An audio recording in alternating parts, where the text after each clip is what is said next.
राम राम जी, जय बाबा की। और आज मैं तुम्हें एक कहानी सुना रही हूँ, ले सारे बाण सुन लो।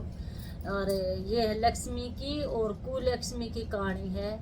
और सब सुनो, और जो भी इस लक्ष्मी और कुलक्ष्मी की कहानी को सुनेगा तो भगवान उनकी हर मनोकामना को पूर्ण करेगा। भगवान सबकी मनोकामना को पूर्ण करिए। कहानियाँ की सुनिया की, उकारे बरनिया की। एक बार एक राजा था, वे एक रानी थी। वो बहुत ही साहूकार थे। जब साहूकार तो थे ही, राजा थे वह पूरे उसके। तो वह राजा थे तो उसकी कुछ समय के बाद उसकी रानी गर्भवती हुई। 9वें महीने में उसका एक लड़की ने जन्म लिया। लड़की ने जन्म तो लिया, लेकिन वो जब लड़की ने जन्म लिया तो उसकी माँ चल बसी। तो राजा उसको न कहता कि कुलक्ष्मी घर में पैदा होगी, जो कि मेरी रानी को ही खागी। ये ऐसी लड़की पैदा हुई मेरे को तो। अरे तब उसकी तरफ वो देखता भी नहीं, ना देखता। तो वह धीरे धीरे बड़ी होने लगी। तब वो कहने लगा राजा कि बड़ी होगी, वहाँ बड़ी ना, वो थोड़ी ऐसे होगी 5-6 महीने की। तो उनके वह नौकर चाकरी उनका पालन पोषण करा करते। वो राजा ने न्यू कह रखी थी, जब भी मैं आऊँ ना तो इस लड़की को मेरे सामने मत लाना, क्योंकि वो ज्यादा ही दुखी हो गया था उसकी रानी मरने के बाद। मैं मेरी रानी को यही खागी, ये ऐसी पैदा हुई मेरे घर में। तो धीरे धीरे डिप्रेशन में चला गया। तो सब गांव वाले बोले, भाई जब हमारा राजा ये कमजोर होगा तो भाई प्रजा का कैसे पालन करेगा। तो वह कहने लगे कि राजा साहब आप दूसरी शादी कर लो। आप ठीक है। तो उसकी दूसरी शादी कर दी। तो जब एक पिता ही प्यार नहीं देगा तो दूसरी माँ भला क्यों प्यार देने लगी बच्चों को। तो उसने क्या करा, वो बोला इस लड़की, उसने भी धीरे धीरे पता लग गया कि इस लड़की को मेरे सामने मत लाया करो। बिल्कुल वह रोती चिल्लाती रहती, लेकिन उसको उसके पिताजी कभी देखते भी नहीं थे। तो उसकी माँ भी ऐसे ही बन गई। वह मौसी जो आई थी वह भी नहीं देखती थी। वह तो खुश हो रोती है, कहा ठीक है राजा इनको ना देख कर ना मुख रहे। अथवा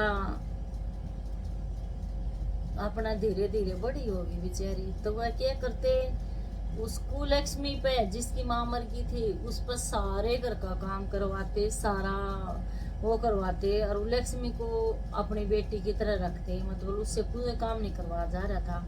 लक्ष्मी को अच्छा पढ़ा लिखा, लेकिन वो कुलक्ष्मी को घर में ही रखा गया और उसे तो खूब काम लेते थे। तो वह धीरे धीरे बड़ी होगी दोनों। तो रानी बोली, महाराज हमारी बेटियां देखो बड़ी हो गई हैं, तो इनकी शादी कर देनी चाहिए। ठीक है, मैं कोई वर ढूंढूंगा। ये क्या वर ढूंढना है, इस पहले तो ये कुलक्ष्मी बड़ी है तो इसकी शादी करो, और इसके लिए क्या वर ढूंढना, कोई ढूंढ दो मंगता भिखारी अंधा, मिल जाएंगे रोडों पे। तो बोला ठीक है। तो उसने अपने उनको मंत्रियों को बोल दिया कि भाई ऐसा वर ढूंढो जो भिखारी हो और जिन आंखों से दिखता ही ना हो। अच्छा। वह गए तो दो थे रोड पर, माँ बेटा थे। बेटा अंधा था तो वो भिक्षा मांगे थे। तो वह बोले माँ जी देखो, बोला ये मिल गए भाई, इनका कराएंगे कुलक्ष्मी की शादी। राजा ने कोई थे अंधा ढूंढना है। और तो वह कहने लगे कि मैं तेरे बेटे का रिश्ता लेके आए यहाँ। तो वह बोलिए कौन क्यों बका रहे हो मने, कौन जाओ था मेरे बेटे का रिश्ता। अच्छा हम लेके आए यहाँ, और तो राजा के घर से। अच्छा। और तो वह बेचारी खुश होगी तो उनकी शादी होगी। कुछ दिनों के बाद उसके घर में वो आ गई कुलक्ष्मी आ गई। तो वह क्या करती भाई भी देखो, उसका आदर तो नहीं था पिता के घर में, लेकिन थी तो राजकुमारी, एक राजा की बेटी। तो वहाँ मतलब खूब बड़े घर में रह रही थी, और उसकी शादी कर दी झोपड़े वाले में, और वो भी अंधा था। तब आपने कहती, और उसकी माँ है जो कुलक्ष्मी थी ना, उसकी माँ शिवजी भोले की पूजा करा करती। और फिर वो उसके मतलब उसकी पूजा करती तो उसके गुण अच्छे बच्चों में भी आते हैं। तो उसकी बेटी भी ऐसे ही थी, वो भी पूजा पाठ में बहुत ध्यान करा करती, धार्मिक उसकी थी वह कुलक्ष्मी भी अपनी माँ की तरह। और तो वह भी करा करती भगवान भोले की पूजा, शिव की। तो क्या करा फिर उन्हें ब्याह दी। तो वह बोली माँ जी ला खाना खुना बना दियो, अपनी सास को बोली वह। और जो भी तू मांग के लाई है ला उसी को बना दूंगी। तो उसने खाना बनाया, जो मांग के आटा उटा कुछ लाई थी उसने सबसे पहले तो अपनी सास को खिलाया, फिर अपने पति को खिलाया। जो भी कोई बचा कोई रोटी वो आप खा ली, खुश होके खा ली, कोई बात नहीं। उसने वहां रहना सीख लिया कि ये भोले बाबा की मर्जी है, जहाँ रखेंगे वही रहेंगे। तो वह अपने रहने लग गया आराम तक। तो वह बोली एक दिन अपनी सास से, माँ जी मने मतलब आपका भिक्षा मांगना कति भी अच्छा नहीं लगता। आके बेटी और के करा बता, हम तो यो मांग के खाया करा उस दिन के। और तू बता दे बेटी, मेरे घर में देखे तेने कहते तो थे वह तू लक्ष्मी है, लेकिन मेरे को तो तू लक्ष्मी लगती है, जो भी मांग के खाना नहीं पसंद करती, मेहनत करके खाएगी। खा माँ। आके बेटा तू कहाँ जाओगी? अकना माँ मैं चली जाऊंगी, तू मैंने कुछ मांग के लाई है ना भिक्षा माँ, तो पैसे वह दे दे। तो देखे कोई भी आ जाए ना तो वो बड़ा मजबूर हो, उसने तुम खाली मत भेजा करो।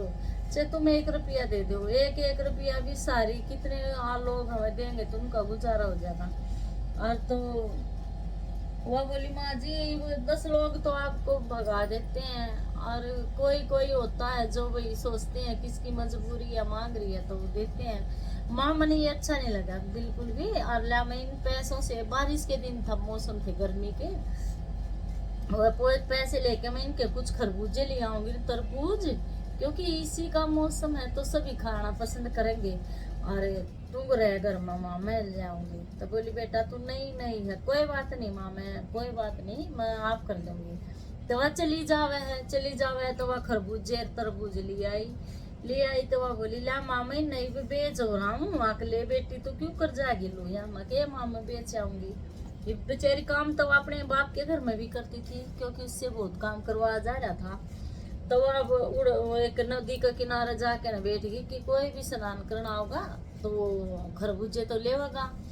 तो बैठ गई तो वह उसके खरबूजे सारे बिक गए, बैठते हैं सारे बिक गए। तो उसके बच्चे खरबूजे दो दो बच गए सारे बिक गए। और जाते तो सब्जी पार्वती जा रहे थे, क्योंकि भोले बाबा थे वह सारे वह दिखा के न देखो रक्षक तो थे, वह उन्हें पता था माँ बेटी मेरी पूजा करती हैं, वे रक्षक थे। तो उसने क्या करा आगे वह ऐसा बोला भोले बाबा मैं तो खरबूजे खाऊंगी। पार्वती माँ बोली।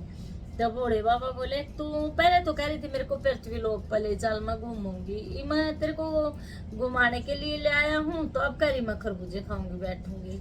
और हाँ महाराज मैं तो खरबूजे खाऊंगी, ये जो खरबूजे बेचा है ये आपकी भी, आपकी तो भगत है, चलो ना इसकी परीक्षा लेंगे खाएंगे खरबूजे। तो बोला चले गए। तो वह बोले उन्होंने ऐसा भेष बना लिया, पाटे टूटे कपड़े पहन लिए पुराने, बहुत मलिनता के साथ है। और वह चले गए। तो वह कहने लगे आके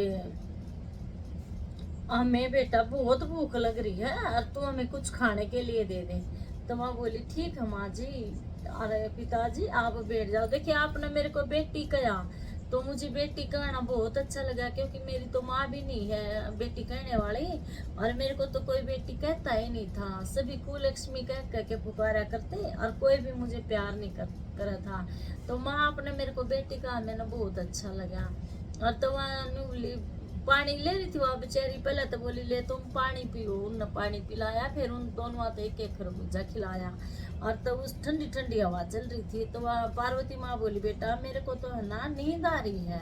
अच्छा नींद आ रही है माँ? हाँ। अगले माँ मेरे गोडे पर सर धर के ना हर्ष हो जाए। और तब माता पार्वती सोगी, क्योंकि परीक्षा लेने के लिए आए थे। माता पार्वती सोगी तो वह ना अपने अपने ऐसे कपड़े से ऐसे हवा करती रही, और कदे माँ को कोई मक्खी वक्खी ना लग जाए, और ऐसे सिर को मतलब ऐसे ऐसे दबाती रही। माँ को नींद आ गई, गहरी नींद में सोगी तो फिर बोली ले उठी माता, ले बेटा अब तो हम चलते हैं। अरे बेटा तेरे मेरे पास तो कुछ है भी नहीं कुछ देने के लिए जो हम आपको कुछ दे दें। कोई बात नहीं माँ, मैंने तो एक माँ आपने मेरे को बेटी कह दिया, मेरे को इससे बड़ा कुछ भी नहीं जो आपने मेरे को बेटी कहा माँ। अच्छा बेटा। अब तो वह बोली भोले बाबा जो कुछ हो तो आपके पास दे दो ना जोड़ी में, मेरे पास तो कुछ भी ना है। ये देख मेरे भक्तन है भांग धतूरे और ये चढ़ा दे रखे निर्ती है, तू भभूति दे दो फिर कुछ आप ही। तो उसने क्या करा, भोले बाबा के पास तो भभूत हमेशा रहती, क्योंकि अपने अपना पूरा लेप करते हैं भोले बाबा। तो उन्होंने है ना अपनी भभूति निकाली, वो दे दी। तो वह बोली ले बेटा इस भभूति, या भभूति हमारे पास तो इसने ले ले। और तो उसने वह चुचकार के ले ली वो भभूति, ले ली। तो वह आई अपने घर, माता पार्वती और घोड़े भी चले गए। वो अपने घर आई तो वह कहने लगी माँ जी अपनी सास से, माँ जी देखी सारे तो खरबूजे भी के गए, और मेरे 2 खरबूजे भी के थे और बच रहे थे, और एक बूढ़ा आया था एक बुढ़िया, माँ उनके पास पैसे ना थे, और उन्हें ले लिए। मैंने कुछ तुम नहीं खा लो, मेरे तो बिक लिए जितने बिकने थे, मतलब मिल गए पैसे, ये आप ऐसे खा लो, क्योंकि थोड़ा थोड़ा हमें धर्म भी तो करना चाहिए ना, ऐसे पीछे ना लगना चाहिए पैसे के। तो वह बोली कि माँ ने मेरे तो भभूति दी थी बदले में, कि था बेटा कि यारी माँ कि बता के करूँ इस भभूति का, और बेटी मेरे बेटे ना आने दे जब पूछूंगी। तो बेटा आ गया तो बोली हाँ बेटा ये भभूति लाई है, और ये खरबूजे बेच के ये पीछे लाई है, तो बता इनका क्या करा भभूति का। आके माँ इस झोपड़ी के चारों कोना मत सड़क दे, और तुलसी का पौधा था बाहर झोपड़ी के, उसमें डाल दे कुछ, और कुछ अपनी तजूरी इसमें सूटकेस में बक्से में धर ले। और तो उसने चारों कोना में छिड़क दिया, और तुलसी के क्यारी में डाल दिया, और अपना थोड़ा बचा वो अपना उसमें रख दिया। और सो गए सारे, सो गए। रात हो गई थी, रात होगी तो सुबह उठी बाबू, उठी 4 बजे, क्योंकि पूजा पाठ वाले तो भाई 4 बजे उठते हैं ना, अपना भगवान का नाम लेते हैं, स्मरण करते हैं। तो वह 4 बजे उठ के देखा तो वह तो एकदम चौंक गई। उसका तो इतना बड़ा महल बन गया झोपड़ी की जगह, जैसे उसके पिता का राज्य था ना, ऐसे पूरा नू का नू। तो वह नू कह रही मैं पिताजी के घर में हूँ, आग मैं यहाँ हूँ, मैं तो झोपड़ी में सोई थी।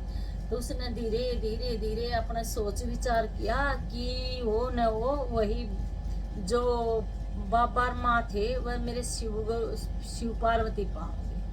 तो उन्होंने प्रणाम किया, हे शिव पार्वती मेरे को दर्शन दिए, मैं आपको पहचान भी ना पाई, तबे वे जरूर आया करा भोले बाबा, माँ इसकी पूजा करा किसी भी वेश में, तो तुम जरूर उन्हें कुछ खिलाई लो। और तब चले गए तबे वे फिर वह बोली माँ जी उठे देखे क्या हो गया, महल का मारा भी महल बन गया। तो वह माँ उठी तो बोली हाय बेटी मैं तो सोई थी रात ना, तू अपने पिताजी के घर में मेरे को कब ले आई। आके माँ जी मेरे पिताजी का घर नहीं है, ये आप अपना घर है झोपड़ी, उसमें जो शाम को छिड़का करके सोए थे ना, ये उसका चमत्कार है। आका अच्छा बेटी हाँ। तो अपने छोरे ने ठान लगी, तो छोरे ने ठान लगी, बोला माँ मेरी तो आँखें की रोशनी आ गई, और राजा जैसे तो था ही बस एक अंधा ही था, और तो वो भी अपना ठाठ बाट हो गया, वो भी अपना सही हो गया। इससे ज्यादा और क्या चाहिए, भोले बाबा ने सब कुछ दे दिया। ये भोले बाबा सबकी सुनिए, जो दुखी हैं, देखा हम कितने दुखी परेशान है, तुम्हें याद करते हैं तो कभी सपने में आओ मेरे भोले करूँ, तबे वे सारे याद करा करो भोले ने, और सब क्या की मौज होगी। और इतनी श्रद्धा रखा करती सब तो बोलन की। और जो वह लक्ष्मी थी वह थोड़ी ही नुरा करती, लाडली कोडली थी, अब मेरे तो माँ बाप मेरे से प्यार करे, वह कुछ काम नहीं करती थी, अपने आराम तो रहती थी। और तो उसके शादी करी राजा के साथ कर दी। तो उन्होंने क्या करा, लक्ष्मी ने अपना बोली भोले बाबा का भंडारा करांगे, खीर बनावांगे, सब तो बांटेंगे, और अपने सारे रिश्तेदारों को बुलावांगे। तो उन्होंने भंडारा करा, खीर बांटी सबको, और अपने रिश्तेदार बुलाए।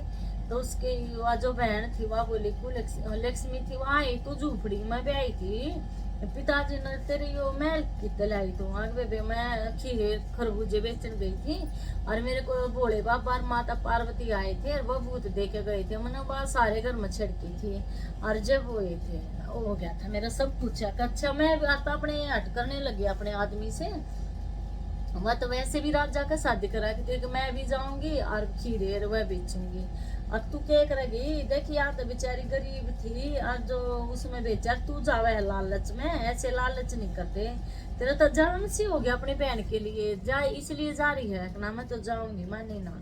चली गई तो क्या करा उसने, बैठी रही ले भोले बाबा आएंगे उससे जगह पे चली गई तो आगे भोले बाबा रे माँ पार्वती घूमया करते उधर गए आगे तो वह बैठ गए वह बोले बैठ गए वहां पे तो वह बोले एक डंडे लेके चलो चलो यहाँ से भोले बाबा आएंगे तुम इसे सड़े सड़े कपड़े पहन रहे इतने गंदे उस मारे चलो यहाँ से उठो तो वह उठे ना वहीं बैठे रहे तो वह डंडी लेके फिर भी करती रही मेरे भोले बाबा आएंगे यहाँ से उठो उठो और भोले बाबा तो वह खुद थे वह तो उसकी परीक्षा ले रहे थे कि दिखा कितना अंतर करती है इसलिए कपड़ों से शकल से कुछ नहीं देना देखना अपना दिल से देखना तो सबका इज्जत करा करो एक आधी ऐसे ना हो करा करो इतना करो आखिर ये काली है ये बुरी है ये ऐसी है तो सभी को एक बराबर रखा करो भगवान के किस रूप में आ जाएंगे और तो वह शाम होगी बैठे बैठे ना शाम होगी तो वह बोली बेटा हमें कुछ खीरे खारे दे दे खाने के लिए भूख लग रही है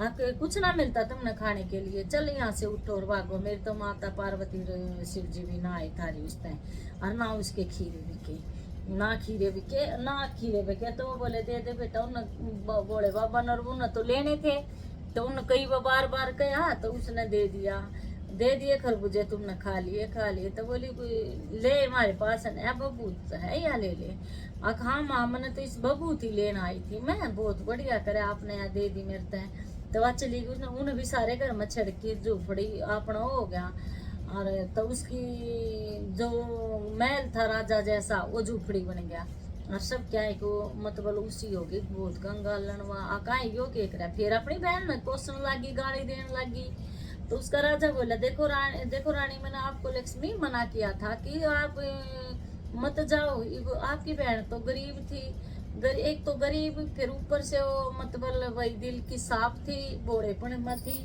और पूजा करें थे आपको तो घमंड ज्यादा इसलिए घमंड मत करा करो घमंड तो रावण का भी नहीं रहा था तो ऐसे हो गया फिर वो अपनी माँ के मैं उसकी माँ बाप आ गए अपने पता लेने के लिए मेरी बेटी के साथ ये हो गया लक्ष्मी का तो वहाँ कहने लगी यहाँ भी के लेना आगे तुम कोडी हो रहे थे वह माँ बाप ही तो भागो बोला यहाँ से मैं नहीं कर सकती था रही तो उन्हें भगा दिए उसने लक्ष्मी ने पता लग गया मेरे माँ बाप उसने ऐसे कर दिया तो अपने माँ बाप को ले आई और बहन को भी संभाला बहन को भी मतलब भाई अपने घर में रखा और उनको भी देखो उसने तो उसके साथ बुरी करी जब भी उन्हें अच्छा करा और जो अच्छे थे उनका बुरा भगवान ने करा क्योंकि वह ज्यादा घमंड करते थे तो इसलिए घमंड मत करया करो सारा करने वाला भोले बाबा है भोले बाबा जो इस कहानी को सुना है कब है उनकी सबकी मनोकामना पूर्ण करना बाबा हमारे भी दुख संकटों को दूर भगा और खुशहाली लाओ सबको सुनिया को सुननिया को कहनिया को कार्यनिया को जय हो मेरे शिव गुरु महाराज।